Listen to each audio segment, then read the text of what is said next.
그렇다면 애국은 어떤 사람이 어떤 행동을 해야지 우리가 애국이라고 할 수 있을까요? 뭔가 우리의 국민들을 위한 일을 하는 그런 행위들. 그렇죠. 혹시 서울역 자주 가세요? 네, 자주 갑니다. 서울역에서 특이한 거 혹시 보신 적 있으세요? 특이한 거요? 네. 이게 여기 왜 있을까? 서울역 그 광장에 가시면요, 두루마리를 입고 우뚝 서 있는 백발의 노인 동상이 있습니다. 바로 강우규 선생의 동상입니다. 자, 때는 1919년 9월 2일 오후 서울 남대문 주변에는요, 새로 부임하는 조선 총독 3대 총독인 사이또 총독을 맞이하기 위한 환영 행사 준비로 아주 바빴습니다. 행사가 끝나고 떠나는 사이또 총독의 마차에 폭탄이 하나 날아들어요. 샤! 빵! 천지를 진동하는 굉음과 함께 주변 아수라장이 됩니다. 폭탄을 던진 후에도 정신없는 군중들 사이로 유유히 빠져나온 사람의 정체는 바로 이 동상의 주인공이신 백발의 노인 강우규 선생님이셨습니다. 와, 독립운동가였구나.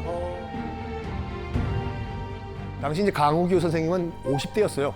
이제 노년기에 막 접어들고 있던 때였는데, 하지만 나라를 사랑하는 마음만큼은 정말 누구에게도 뒤지지 않았습니다. 나라를 되찾자라는 열정으로 사이또라는 사람이 9월 2일에 부임한다는 사실을 접하게 돼요. 그리고 그 이후에 이제 사이또 총독의 사진을 들고 다니면서 얼굴을 익힙니다. 사이또 이렇게 생겼다. 사이또 이렇게 생겼다. 그리고 매일 남대문역, 당시 서울역 이름이 남대문역이었거든요. 남대문역에 나가서 지형들을 다 답사해요. 폭탄을 던질 위치까지 다 이제 정합니다.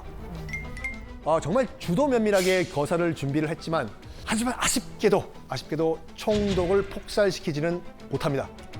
의거 후에 다시 2차 거사를 준비를 하지만 체포가 돼요. 어떻게 체포가 되냐? 일제에 충성을 하는 조선인 형사에 의해서 체포가 됩니다. 체포가 된 다음에 그 조선인 형사는 이런 말 했다고 하죠. 영감 때문에 내가 얼마나 고생했는지 아냐고. 그리고 사형 선고를 받게 되세요.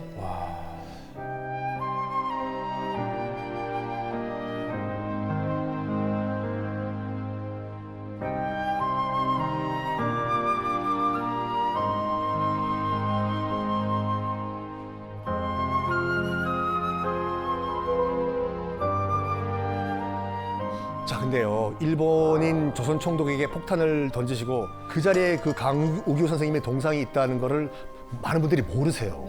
그냥 지나치시고 관심을 안 가지고 계시는데, 지금 그 후손들의 무관심 속에서 빛바랜 채 외로이 그 자리에 홀로 서 계시는 걸 보면 정말 안타깝습니다. 일본에서는 최악의 그 지진 피해로 기록된 지진이 있습니다. 1923년도 일본 중심지 도쿄와 관동 일대 규모 7.9의 대지진이 발생합니다. 7.9면은 엄청난 대지진이에요.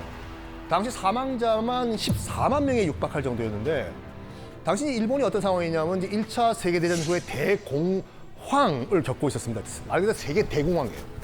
그런 가운데 지금 대지진까지 일어났었습니까?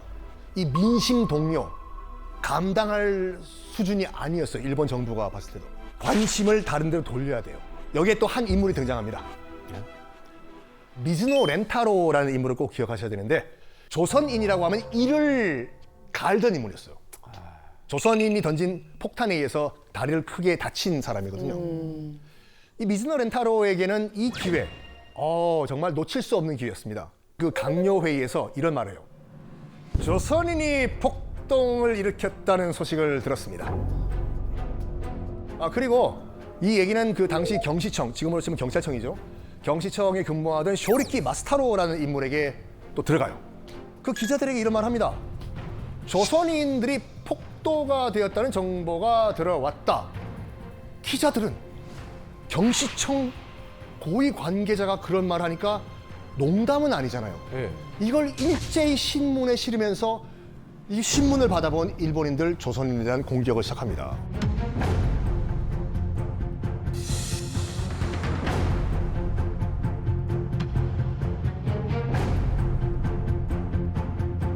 집이 다 날아갔어요. 재산 다 날아갔어요. 여기에 지금 신문에 조선인들이 폭도가 되었다라는 소식이 들리자 일본인들은 아무 죄가 없는 조선인들에게 분노를 터뜨리기 시작합니다.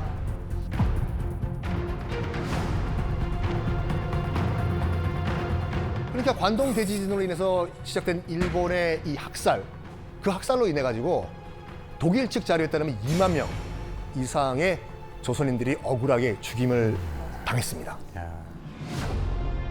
그리고 이 모든 것을 지켜보고 있던 사람이 한 명 있었습니다. 바로 이 사람이에요. 이분이 누구시냐면 3.1운동 이후에 이제 국내에서는 독립운동을 하기가 이제 현실적으로 불가능하다라고 생각을 하셔가지고 일본으로 건너간 박열. 영화 박열. 이재훈 씨가 연기했던 영화 박열. 네, 그분이시구나. 박열 선생님이십니다. 박열 의사, 박열 선생님은 이제 일본에 건너가가지고 국내에서보다 더 활발한 항일 투쟁을 합니다. 그러던 과정에서 이 동지이자 이 아내인 여성을 만나게 되는데 그 여인의 이름은 가네코 후미코, 일본인 여성이었습니다. 이 가네코 후미코 여사도 정말 일제 만행을 적극적으로 이 항의를 해요. 일본이 이러면 안 된다. 깨어 계신 분이었군요. 이 과정에서 이제 박열 의사는 1923년 일본 황태자 결혼식이 열린다는 소식을 듣습니다. 황태자 제거하자. 그러던 와중에 관동 대지진이 발생을 한 거예요. 네. 수많은 조선인들이 죽었지 않습니까? 이때 박열 열사, 박열 의사, 그리고 아내인 후미코 또한 비밀 결사 조직을 만들었다는 혐의로 구속이 되고 기소가 됩니다. 근데 일본 경찰이 취재를 해보니까 폭탄을 만들어서 일본 황태자한테 던질 계획을 꾸몄다고 당당하게 얘기해요. 그렇다. 내가 던지려고 했다. 당시 일본 검사는 이런 계획을 세웁니다. 잘 됐다. 일본의 아픔을 이용해서 조선인들이 폭동을 일으키려고 했다. 연결을 시켜버려요. 참. 그래서 재판을 받는데 박열 의사는 재판을 앞두고 4가지를 요구합니다. 첫 번째, 죄인 취급하지 마라. 두 번째, 재판장과 동등한 좌석을 설치해달라. 세 번째, 나는 조선의 관리다. 조선 관복을 입게 해달라.